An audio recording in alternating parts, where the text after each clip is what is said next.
Hi, I'm Breck Baird, and like Kojin, I'll be presenting my thesis tonight. And if you told me a year ago that I'd be in a bar in San Francisco presenting this, I just graduated from Georgia Tech in Atlanta. If you told me I'd be here, I think you were crazy. But here I am presenting. Here I'm presenting my urban thresholds, which was my thesis. So when I saw this month's presentations were going to be on thresholds, I knew I had to come and present after 4 months of coming.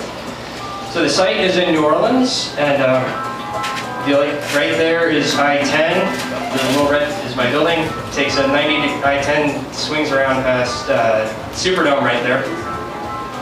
And my threshold presentation is trying to combine sort of an urban space, a lot of different programs, and utilizing that threshold liminal territory between the programs to make something more than you can get in, say, a suburban environment. Stepping back at a regional scale, this is I-10, and you see the blue line is I-12. So in the bottom sketch, the blue line is 610. So you see I-10 could really come out completely from the city, and it wouldn't affect regional transportation. So I looked at that briefly, but threw that aside.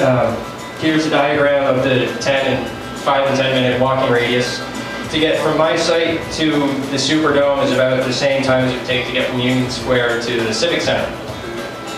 And here's looking a little closer in at the neighborhood, and you see it's sort of at the thresholds. Off to the right is the Central Business District, and then off to the other side you get more residential, low-rise commercial buildings.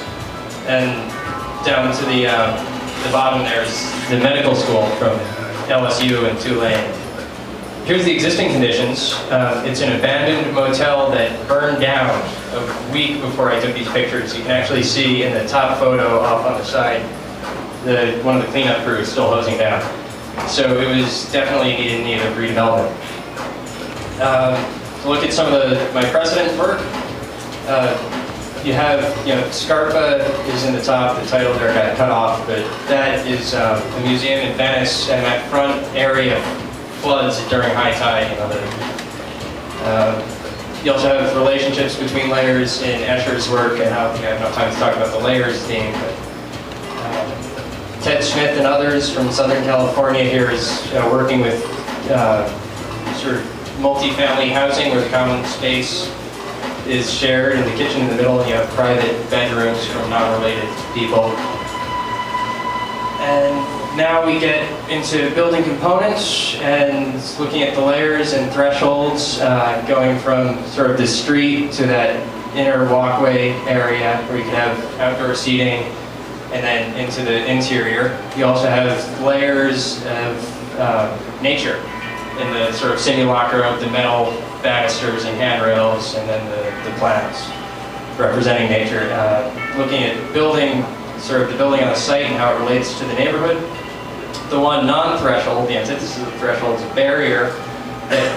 This became a green screen that blocks noise and pollution from I-10 and sort of protects the site. It's going away now, but there was also a diagram showing the idea of a grocery store that took the interior components of the grocery store, like things like bakery and a butcher shop, which could operate independently, and pull that out to the street, so you could have these independent little boutique stores that could operate in conjunction with or separately from the interior supermarket. Part of the thesis project was also to do a special detail, and the black and white was based on hand railing in New Orleans. My second semester at Georgia Tech, my thesis advisor was my same professor from there. He said, bring it back. So I did this work into a more geometric pattern.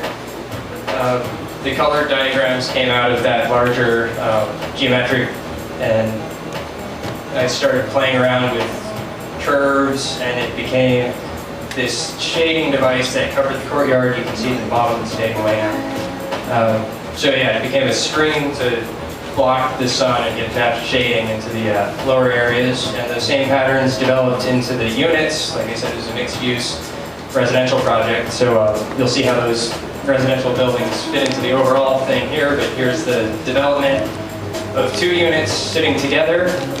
Sort of come in on the middle level You go in and can either go down or up to the living areas of the 2 units that sort of combine, and form sort of a skip floor system for the housing component of the building.